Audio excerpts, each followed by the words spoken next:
Pessoal, vocês lembram quando o Nicolas, no início do ano, gravou aquele vídeo, fez o maior sucesso, atrapalhando a fiscalização da Receita Federal contra a sonegação, contra o crime organizado e etc. E aí, com o advento do primo do Nicolas essa semana sendo preso com 30 quilos de maconha, né, ou seja, na condição de traficante de drogas, sendo que o Nicolas mandou milhões de reais em emendas para o pai desse traficante, se levantou a questão, olha, será que o Nicolas não estaria intencionalmente atrapalhando os órgãos fiscalizadores justamente em interesse próprio? Até eu vi esse comentário aqui, até o vídeo do Nicoca contra a Receita Federal passar a fiscalizar transações via Pix acima de R$5.000 pode ter sido feito para favorecer o primo traficante. Bem, a atuação dele dá margem a esse tipo de questionamento. Bem, mas eu quero mudar de assunto aqui. Esse vídeo aqui tem muitos assuntos, viu, pessoal? A pauta tá cheia.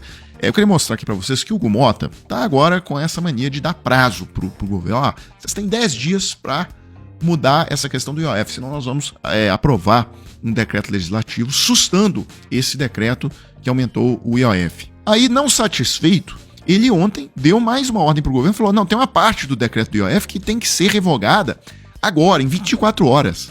Tá? Deu essa outra ordem lá pro Lula, pro Haddad. E aí eu lembrei de um vídeo antigo do Haddad, mostrando, não tão antigo assim, mas mostrando como que quando são pautas de interesse do povo, por exemplo, a pauta do imposto de renda, que vai beneficiar dezenas de milhões de pessoas, aí não tem prazo, o assunto tá parado. O assunto, vocês lembram, foi pautado em novembro do ano passado, o governo federal mandou ali o projeto de lei. Até hoje, em fase inicial, não tem providência nenhuma sobre o assunto. Ou seja, quando é para beneficiar o povo, não tem esses prazos do Hugo Mota. E tem literalmente três pessoas que têm renda bilionária, que na minha conta, essas 3 pessoas vão pagar o imposto equivalente de entre 100 e 150 mil pessoas que vão ficar... É provável. É por aí mesmo? É isso mesmo. Essa proposta tinha que ser aprovada em 15 dias, na minha opinião. De tão justa que ela é. Porque é um absurdo. Você tem 141 mil brasileiros que vão garantir a isenção de 10 milhões e a redução do imposto de outros 5 milhões que ganham entre 5 e 7 mil. E aí, analisando essa situação de uma maneira mais ampla, tem uma matéria na Folha de São Paulo de ontem falando o seguinte: Lula enfrenta campo minado no Congresso e perde controle sobre o pacote da reeleição. Projetos a serem usados no palanque de 2026 sofrem resistência e podem passar por grandes alterações. O que eles chamam aqui do pacote da reeleição? São medidas que têm um grande apelo popular. Por exemplo, essa medida do imposto de renda. Então, em determinado trecho da reportagem, a Folha diz, olha, esse projeto de isenção do imposto de renda para quem ganha até R$5.000 é outro foco de preocupação do governo. A promessa da campanha de 2022 e espécie de carro-chefe das medidas com as quais Lula busca melhorar sua popularidade, o projeto está em fase inicial de tramitação no Congresso, sob relatoria do ex-presidente da Câmara, Arthur Lira, do PP de Alagoas. Abre aspas, para o Arthur Lira. Penso que esse projeto hoje não teria o mínimo apoio do plenário da Câmara, quanto mais do Senado, se houver perspectiva de que os estados e municípios estariam perdendo recursos e receitas, afirmou Lira na quarta-feira, deixando claro que fará mudanças na proposta gestada por Fernando Haddad. Ou seja, aí o Arthur Lira, que quando o Bolsonaro estava no sufoco lá em 2022, o Arthur Lira, que aprovou ali um calote no ICMS, aprovou uma emenda constitucional, pessoal. Não foi pouca coisa, não, foi uma emenda constitucional para surrupiar o ICMS dos estados para abaixar o preço do combustível na marra. E largou os estados lá que se virem. Tá? Sem esse orçamento, o Bolsonaro precisa ser reeleito a qualquer custo. E aí é surreal que o Arthur Lira agora esteja preocupado, porque é o seguinte: imposto de renda, 50% do arrecadado vai para a União, 25% vai para o Estado, de onde é o contribuinte, e 25% para o município, de onde é o contribuinte. Então, de fato, se essa isenção prosperar, vai ter uma queda de arrecadação de imposto de renda, vai ter sim algum impacto nos estados e municípios. Agora, vocês não são a favor da redução de tributos? Ainda mais um tributo progressivo, como o imposto de renda e etc. Então é tudo uma grande hipocrisia. E aí também me deixou revoltado um outro trecho dessa reportagem, mostrando que o governo chamou lá os maiores especialistas em segurança pública do Brasil, ex-procurador-geral de São Paulo, lá, o Mário Sarrubo, e etc. Pessoal especializado em PCC, em crime organizado, e fez aquela PEC da segurança. Tá? Qual que é o pilar da PEC? É que, olha, se essas atuações como Comando Vermelho e PCC têm atuação nacional, o combate a esses crimes não pode ficar no âmbito da polícia, ele tem que ir para a Polícia Federal. tá? Porque como atuação nacional tem que ter a polícia que atua no Brasil todo.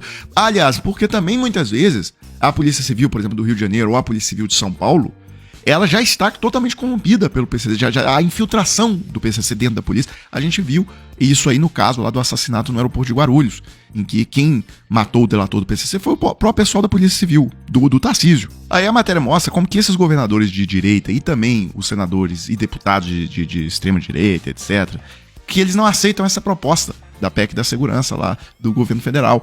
Por quê? Eles dizem que a Polícia Civil tem que manter sua autonomia. Na verdade, pessoal, o que eles querem mesmo é manter tudo do jeito que tá. Por quê? Porque isso aí é a principal plataforma de discurso político deles. Se for resolvida a questão da segurança pública, o que esse pessoal vai fazer? É só ver, o Caiado tá espalhando vídeos aí na internet, vídeos curtos, falando da segurança pública e tal. Imagina se vier essa PEC e resolver grande parte desse problema. Acabou o discurso do cara, então porque eles não querem perder o discurso. O Brasil está escondendo a verdade, não tem coragem de entender que nós estamos vivendo uma guerra não declarada. Não existe nenhuma instituição mais poderosa na América Latina do que o PCC. É o maior. Pode juntar todos os bancos brasileiros que não têm a capacidade de renda do PCC hoje. E o Brasil quer tratar tudo isso, eu falo, não, é um roubo de celular, é um roubo de uma carga de combustível. Cada Polícia Federal com aquelas tarjas douradas, tudo, Polícia Federal, com aquela sirene em cima. Ó, foi entrando na casa, o cara bateu. Ô, cara, você tá entrando aqui na favela, cara, dá marcha ré, tá, sai fora, cara. O cara deu uma marcha rézinha bonita e foi embora. Falei, bom, mas daqui meia hora eles vão chegar com uns 1000 caras aqui e vão educar esses bandidos para falar que aqui não pode ter território comandado por bandido. Não, ficou por isso mesmo. Acabou. Veja o exemplo que nós estamos dando para o Brasil, gente. Se eu ganhei eleição na reeleição, foi porque o povo passou a respirar liberdade no estado de Goiás. Inclusive, essa postura canalha dos governadores de direita, também dos deputados e senadores, gerou um editorial no Globo, tá? Dia 29 de maio agora. Pressão contra a ampliação dos poderes da PF favorece o crime organizado. Então, assim, vocês, para manterem o discursinho político de vocês, manter essa questão da segurança pública como um curralzinho eleitoral para ganhar voto, isso custa muito caro ao Brasil. Bem, para fechar aqui, pessoal, uma última coisa. Todo mundo comentando essa matéria, bolsonarista responsável por bomba em aeroporto de Brasília é solto e ganha rede de acolhimento. Então vamos lá, vamos pegar um trecho aqui da reportagem. Ao ser interrogado pelos policiais, o homem disse estar preparado para a guerra e pronto para matar ou morrer. George Washington se declarou apoiador do ex-presidente Jair Bolsonaro e afirmou ter como objetivo aguardar o acionamento das Forças Armadas para pegarem armas e derrubar o comunismo. Gerente de um posto de combustível, ele foi condenado em 2023 a 9 anos e 8 meses de prisão pelos crimes de explosão e porte ilegal de arma. Parou a leitura aqui, não precisa nem de... O problema tá todo aqui. Nesse trecho não precisa ler mais nada. Tá? Como é que ele foi condenado só por crime de explosão e porte ilegal? Cadê aqui o crime de abolição violenta do Estado Democrático de Direito? Cadê aqui o crime de golpe de Estado? É isso que levaria a pena dele para 17, 18. Agora, qual foi o problema aqui? Ele foi condenado, processado tal, pela primeira instância da Justiça Federal lá no Distrito Federal. Então, aí teria que analisar se o erro foi do Ministério Público, que não fez a denúncia nesses termos de golpe de Estado e tentativa de abolição do Estado Democrático de Direito, ou se foi o juiz que não aceitou a condenação por esses dois crimes. Mas o que interessa aqui é que o erro todo foi cometido quando ele foi só condenado pelo crime de explosão, que na verdade, a linha bolsonarista é essa. Né? É só a pichação do batom, é só o quebra-quebra lá na Praça dos Três Poderes. Eles tentam tirar o contexto disso tudo, que é o contexto do golpe de Estado. Pessoal, agora eu quero falar com você que tem interesse de faturar entre 2 a 6 mil reais trabalhando de casa, tá? 100% home office. Hoje em dia, nas plataformas digitais, existem várias formas de você obter esse resultado. E olha só, não é bet, não é casa de aposta, não é porcariada nenhuma disso. É trabalho sério, é trabalho de verdade e é para quem tá interessado no assunto, tá? Então, eu consegui aqui a autorização de 3 pessoas que fecharam com a gente para mostrar o depoimento delas sobre o que elas acharam aqui, qual foi o retorno que elas obtiveram. Então, Marcos Viana, por exemplo, conseguiu $679 em 2 semanas após iniciar com o Clayson. Isso, numa conversão simples, dá R$ 3.870. Vamos pro segundo caso que autorizou aqui colocar o depoimento. O Luiz Felipe falando, olha, depois eu comecei lá com o Clayson e tal, em um dia eu fiz $101, tá? Isso aí dá aproximadamente R$ 575.